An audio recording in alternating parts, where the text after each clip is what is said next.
Welcome to Bassmaster Radio, presented by Phoenix Boats, the show for fishermen by fishermen. Today's show is brought to you by Enigma Fishing. Cast, catch, repeat. Visit Anderson, South Carolina, home of beautiful Lake Hartwell. Phoenix Boats, experience the difference. And by the Bass Anglers Sportsman Society. Now, here's lifetime BASS member Thom Abraham. Welcome back, Phoenix Boats Bassmaster Radio. Now time to talk to a guy coming back to the Elite Series. It kind of reminds me of last year, right about this time when we talked to Brandon Polinick and to Gerald Swindle, who came back to the Elite Series. Jason Christie did it the old-fashioned way, though. He fought his way back in. He went and fished the Opens and did a tremendous job. I mean, he was right at the top of the list for every tournament except for a couple, but it was good enough to get him into back into the Elites, and he joins us now. Jason, welcome back to the show, man. How are you? I'm good, but I'm glad to be back. Yeah, well, it's good to have you back. And, man, you know, you obviously fished a number of years on the Elites in the past, but this Open is a grind. They have 200 and some odd fishermen. Some of these lakes are smaller bodies of water. We had to fish some fall times and whatnot. And just talk about it, because you're 13th at Kissimmee, 11th at Rayburn, 7th at Hartwell, 7th at Neely Henry. I mean, it's a pretty tough field, too. Yeah, it is a tough field. You got to think about it whenever you fish the Opens. Not only are you fishing against a bunch of the touring pros, you know, and the sticks that are touring trying to make it back to the Elites, but on every given lake, you're going to fish against 30 to 50 of the top, you know, locals in the lake. And, you know, with the virus this year, you know, the schedule came out and a lot of it was pushed back to the fall, and it was a free-for-all. I mean, fishing the Opens, I mean, it kind of reminds me of the old takeoffs that you see where it's a shotgun start. That's kind of what it feels like being in the Open. Everybody's running crazy, and you know, you're trying to pick up a few fish, but it's over. You know, the job that I wanted to do is accomplished, and the only thing that I didn't get accomplished this year was getting back in the Classic, and hopefully I can take care of that next year. Yeah, Jason Christie with us here talking about what a great season he did have on the Opens. And when you look at the field for next year for the Elites, I mean, you look at the guys that are being added to the mix. Justin Atkins, a guy that's had a lot of success in the past, FLW guy coming over. Matt Robertson, who has worked his way up to this point to come in. Of course, yourself. Scott Martin making it as well. So we look at those guys that coming in, and then, of course, Greg Hackney back in the fold as well. And you add that to the list of guys that you've been watching from afar maybe the last couple of years on the Bassmaster Elite Series, and it's going to be a pretty good field of about 100 fishermen next year. Yeah, it is. I mean, I honestly, with no disrespect, had kind of forgotten about Hackney until you just said his name. And, I mean, he is he's always, it doesn't matter if you're in New York, Florida, Arkansas, he's always a threat to win. And a lot of these guys are, though. I mean, some of the names that you mentioned, you know, I know them because I fished against them. The general public may not know them, but I'm telling you, they can catch them. And, of course, you know, the existing elite guys, they can catch them as well. So it's going to be an interesting year. We have a good schedule, and we have a group of guys that can catch them. You've won nearly $1.2 million with bass. You're a veteran. You're not an old dude. You're not in any way, shape, or form are you an old dude, but you are a veteran. You're a guy in your 40s. When you look at this list, though, and look at the young guys that have been on the Elite Series the last couple of years, it's really incredible. The Patrick Walters and, you know, all the rest of these guys, the Johnstons and so on, right on down the list. It's incredible how strong some of these young guys have been, you know, over the past couple of years. Yeah, it is. You know, I remember when I was one of those young guys and everybody else was older, and not that I'm old, but I'm not that young guy anymore. And it seems like the Elite Series there's more younger guys than there is older guys, and that's kind of good. I mean, we're getting new guys in, and obviously, you know, when I was at the Opens this year, it seems like there's just a bunch of kids that want to get over there and fish. And the thing is these guys have studied it. I mean, they've watched us fish over the years. They've watched videos, YouTube, research, and You're not going to let anything. They're not going to let anything get by them. I mean, they're going to show up at a lake. They're going to have it, researched, and more than likely have gone and fished, before the cutoff, and so you better, you better be ready to catch them, because I mean, these young guys are all business.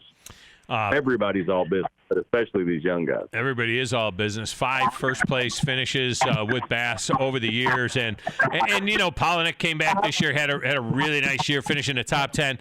But there were some vets at the top, right at the very top, with Clark Wendlandt. I know you know Clark well, and it's kind of neat to see Clark Wendlandt kind of beat back some of the young guys to win this AOY. He had a couple of them with FLW, and comes over and grabs one with bass as well. Yeah, and Clark's a good fisherman. Clark's a good guy. He'll be a good representative of Angler of the Year, and it just goes to show you that the old guys can still catch them too. And there's no division there. I mean, but you kind of root. I mean, the old guys root for the old guys, and the young guys root for the young ones. So, but yeah, Clark will be a good guy to represent us for the next year. Yeah. All right. And I know you were really trying to win that Falcon Rods AOY. That would have been great for your sponsor, for you to win that thing as well. So there was I don't want to say added pressure, but a little bit of added incentive for you if you could have got that thing. I mean, you were very, very close at a couple of rough tournaments right there near the end. Yeah, I let a couple slip by me. Cherokee. Honestly, at Cherokee, I just missed the boat. I mean, I was trying to catch smallmouth, and I was trying to catch them on the main lake, and it sounds like to me I just missed it. A lot of guys were catching them in the creeks, and that one was on me. And what really made me mad was finishing 100 and something. Going into the last one, I still had a 20 or 30 point lead based on the other finishes throughout the year. And I realized Falcon, they were paying a lot of money for Angler of the Year, and in that last event, I was really wanting to win the Angler of the Year. But more than that, I'd already qualified through the Centrals. I was really wanting to get back in that Classic. And after the first day, whenever I was in the middle of the pack, I had a little deal that I thought, small chance I could catch a big bag. And that's what I tried to do. And obviously it didn't work. And so that last event was really just the last effort that I had to get in the Classic. And in trying that, I lost the Angler of the Year. But, I really wanted to get in that Classic in Texas. I've had a lot of success in Texas. And I just hate missing the Classic. I want to get back there. And that's one of the, the decisions that in coming back to the Elite Series, the Classic pulls a lot of weight. Yeah, it sure does. I mean, we sensed that all the way back, in 2018. It seemed like there were a lot of guys that, there was that feeling, that melancholy feeling. There was excitement maybe for some guys going and trying something new.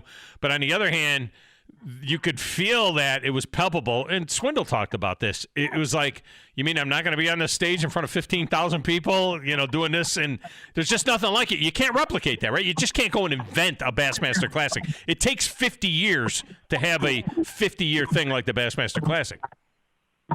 Right. And I always relate it to whenever I played basketball. I don't know that I would have played all through high school and all through college had the gym not been full. And that's something that, it's hard to explain. That crowd, whenever you come into the arena and when you leave, especially if you catch them, I mean, there's a feeling that you don't get. I mean, you can't buy it. If they could sell that feeling, somebody would be a billionaire. But it's and that's what gets me back. It's that one-time Super Bowl effect that you put all the cards on the table, and I think what got me the most is I've been close so many times on winning that thing that I just felt like I had to give it another try. Well, and the other part of it is even in the Elite Series, there's going to be big crowds in Knoxville like there was for the Classic there. You know that there'll be big crowds at Orange, Texas, and all the way down the list, really, at Emory. Scottsboro is going to turn out. They always do. Waddington will have a big crowd. Assuming they allow the people to come back to these events, they're going to have big crowds just for the regular events, which is always, a big part of the deal as well. Jason Christie with us here. Spend a moment, just talk about the mindset too of when you come back, you're fishing the opens, and you're fishing for 5 big ones. I mean, it might be 9 or 10 bites is all you're looking for. It might be 5 bites, but the mindset of fishing for that 15 to 20 pound sack versus just lock and load as many bites as possible, get them in, get them out, the other style of fishing. Just talk about that. Yeah, I mean, it's just a different philosophy, and I mean, it's just a different format. And nothing against anybody else, but the 5 fits me the best. I've won a lot of tournaments with bass, and there's been several of them where I catch number 5 on the way back in. I mean, I'm just a grinder. I like getting in an area, settling in, and just picking it apart. And I don't go out that day looking for. I mean, I want to get as many bites as I can, but it's not about getting 20 or 30 bites. It's about getting 5 of taking 5 back. That's the biggest that you can get a hold of, and that's what I like. That's what I grew up doing, and I think. Most of all, I think the fans that follow me, that's what they want to see me do. Yeah, Jason Christie with us. All right, in our last couple of moments, you are joining the Tin Boat Flotilla here, Express Boats. You'll be running this upcoming year. Talk about the decision to go to Express. It's not your daddy's Tin Boat, that's for sure. I've been in one of those things. I mean, they are amazing. But just talk about that decision a little bit. Yeah, the announcement has just went out, and it's something that I've been thinking about for a while. Everybody knows. I mean, I've won Elite Series events out deep, but my strength is up shallow, and I just I'm looking for whatever I can do to give me a little bit of advantage, on the business side. I mean, obviously out fishing, but also it's just the relationships that come with that. That business is family owned. I mean, I've honestly talked to the guy 3 or 4 times today. I just feel like I can make a phone call. He's going to answer. And Yamaha's the same way. And I love the people that I've been with. I mean, they've helped me build who I've been with for the last 20, 25 years. And, but it's just time for a little bit of change for me. I just feel like, moving forward, I can get a little bit of an advantage, getting up there shallow, running a little faster, and all of that. Well, it is going to be exciting. It's going to be an exciting schedule coming up for the Elites, lock and load type of schedule where you'll run this whole thing, all 9 tournaments in the case of the Elite Series, regular series events, regular season events, running it right through July 15th to the 18th, where it'll end at the St. Lawrence, as long as we don't have any delays. And I know that a lot of folks are very happy that Jason Christie is back on the Elite Series, in the Elite Series field. And, we wish you all the best for a great year, man.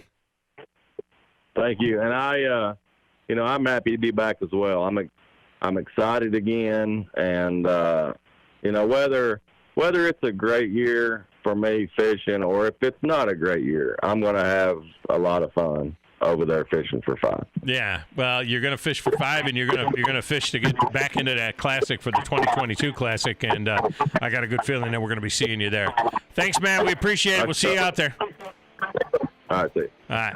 There you go, Jason Christie. Outstanding having Jason Christie back in the fold, and he will have a very, very good year next year.